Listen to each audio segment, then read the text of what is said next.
Hey guys, what's up? This is Kat and welcome back to the bookish side of me.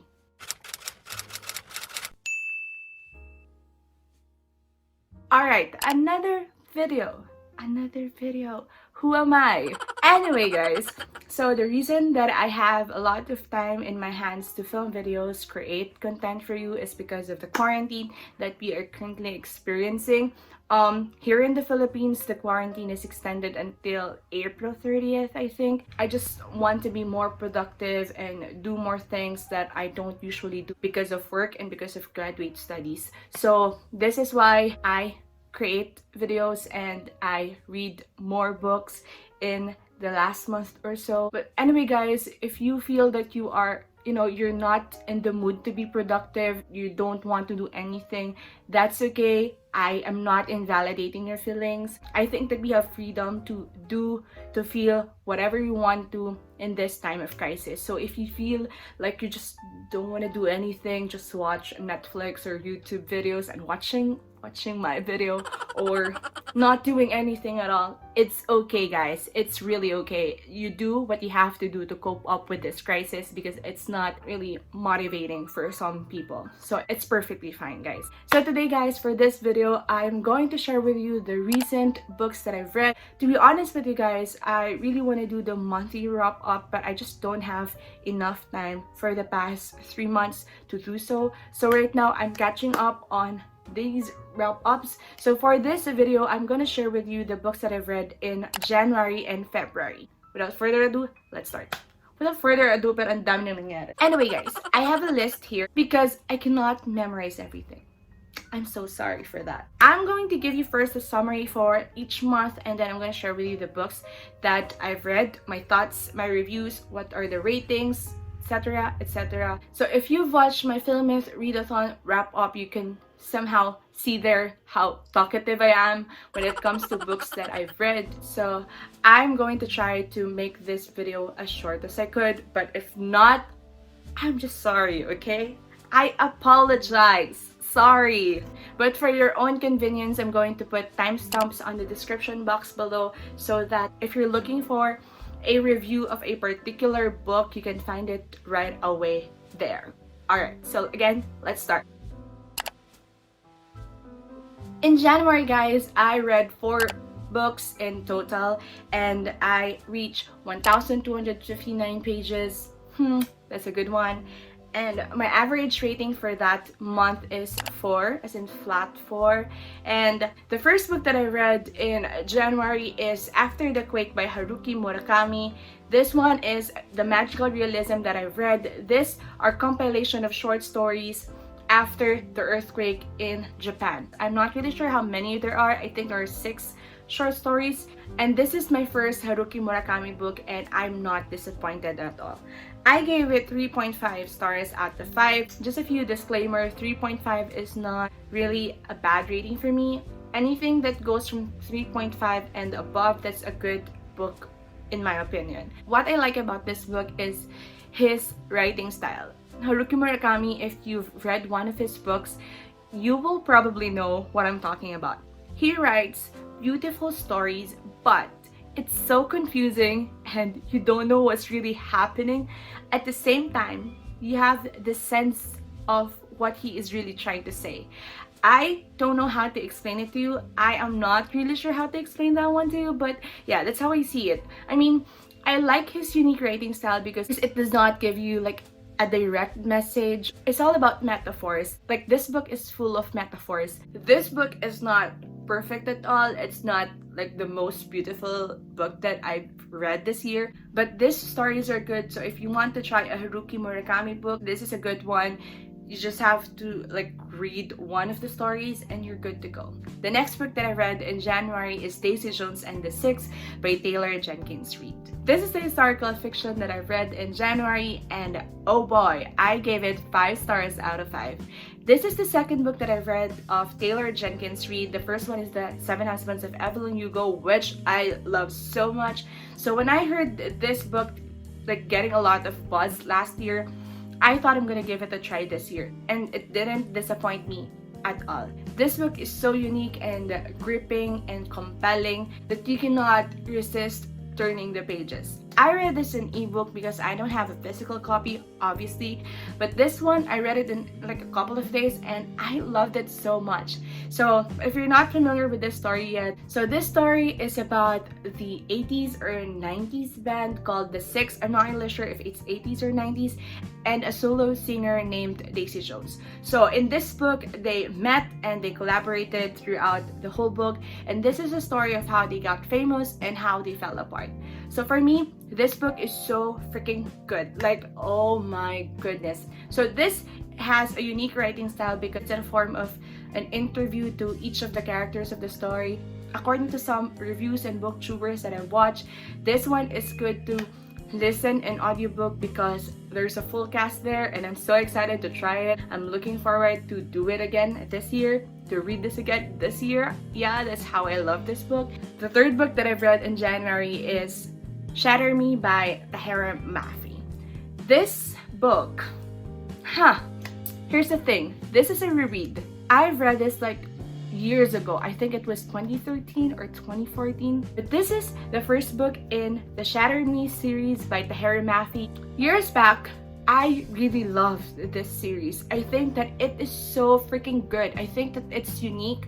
It's so full of this metaphors and like lyrical prose. Okay, back in the day, I rated it 5 out of 5 stars, and I reread it again this year. It's because I want to continue the series with the following books after Ignite Me. But when I reread it this year, oh no, oh my god, I think it's a bad decision because from 5 stars, I lowered my ratings in this book in 2.5 stars.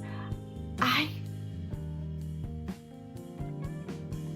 cannot say anything. Before, I really appreciate Tahereh Mafi's writing style in the first to third book, but right now, I can say that I am not enjoying it at all.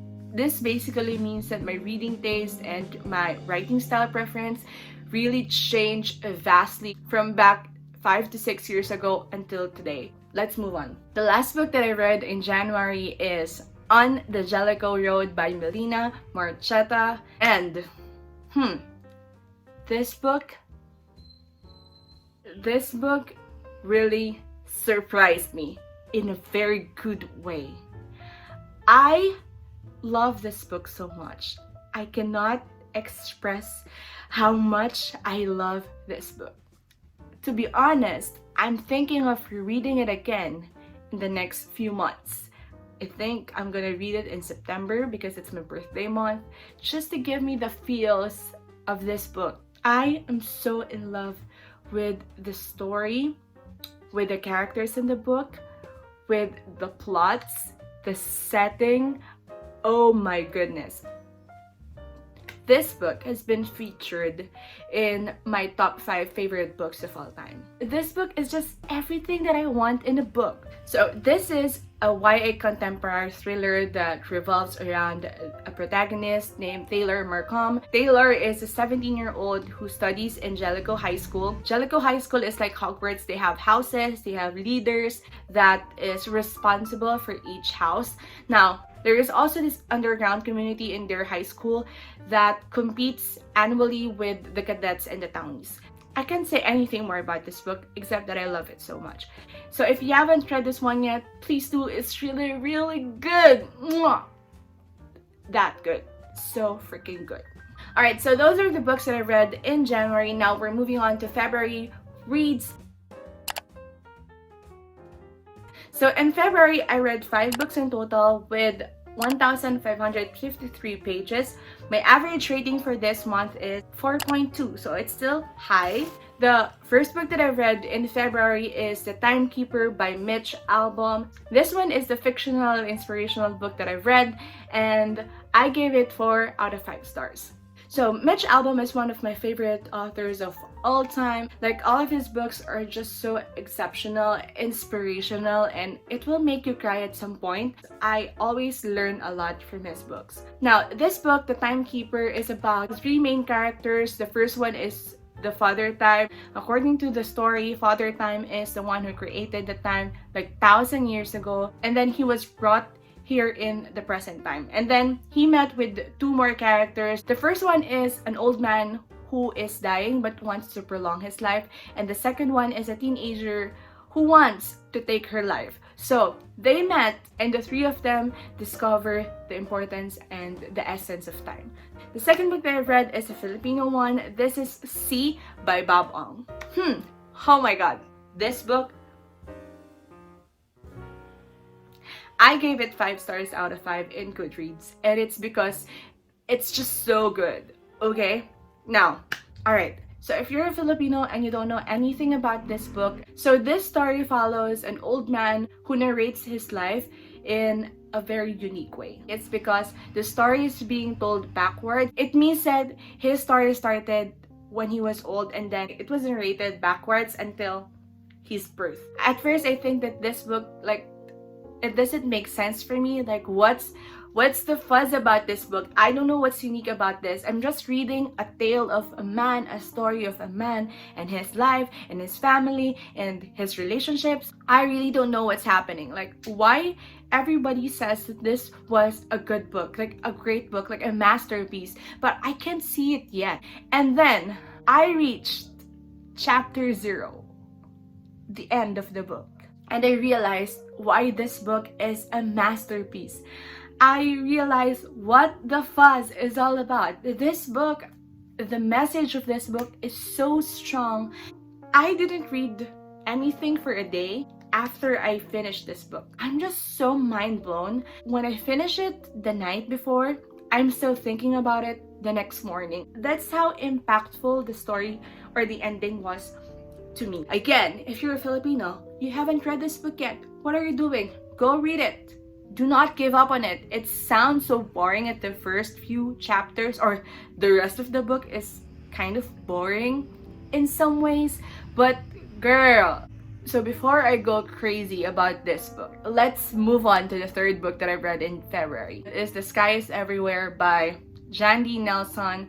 So this one is the YA contemporary that I've read in Feb.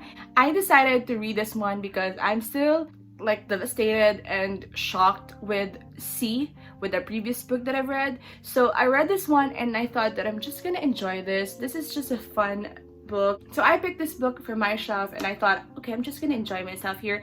But boy, I was wrong. I was really wrong about this one.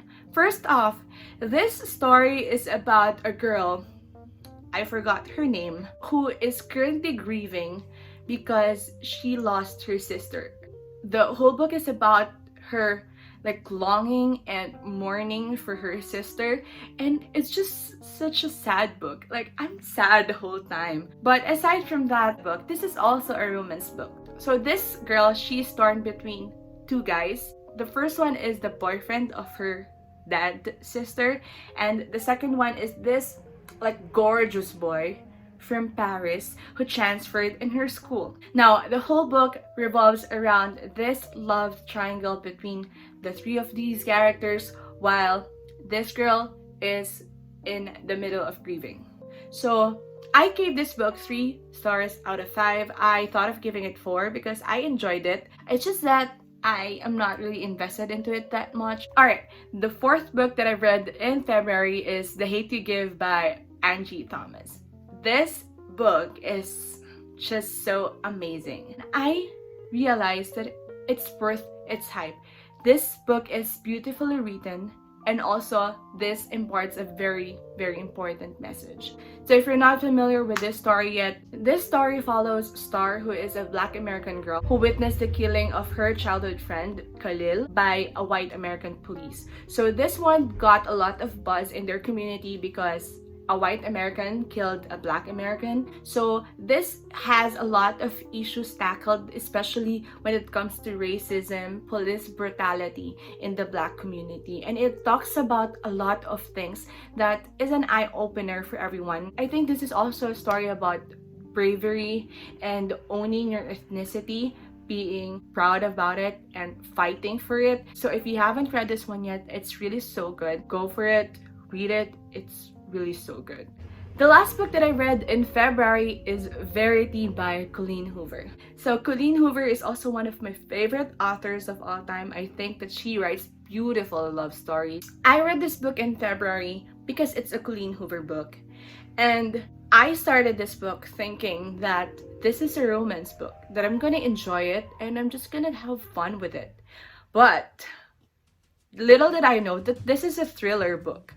There are like romantic relationships in this book, like romantic elements in the book, but the totality, the overall like ambience of the book is thriller. It follows this writer who is hired to be like a ghostwriter or a co-writer of a famous author. So this famous author wasn't able to continue her series because she was paralyzed. She had an accident and she was paralyzed. So the husband of this famous author hired this specific writer to become like ghostwriter or co-writer of the rest of the series. The real story began when this writer had to go to the house of that famous author so that she could do her research and write the book there. And then in their house, that's when shit started to happen. I cannot really enumerate how many times I was scared, I was nervous, or I was thrilled throughout the book because it happened a lot of times. I gave it 4 stars out of 5 in Goodreads because there's just something that happened in the book that I'm just confused why it happened, and I just think that it's not well executed. So just that particular scene, that's why I took off like 1 star out of this rating. But to be honest with you, I think that this book is so good. I had a lot of trust issues in the characters of this book. It's very complex, it's very unique, it's very well presented. It's just that there's something here that lacks for me. That's why I gave it 4 stars. But in totality, I think this is a really great book. So if you haven't read this one yet and you're a sucker for thriller like me, this one is good. Alright guys, that's it for the books that I've read in January and February. That's a total of 9 books. This has been a really fun like reading month. So guys, that's it. Again, I hope that you are safe wherever you are, guys. Please do take care, sanitize, wash your hands, practice social distancing. Please do not go out if it's not necessary. And always remember that the world is yours for the reading. Bye and see you on the next one.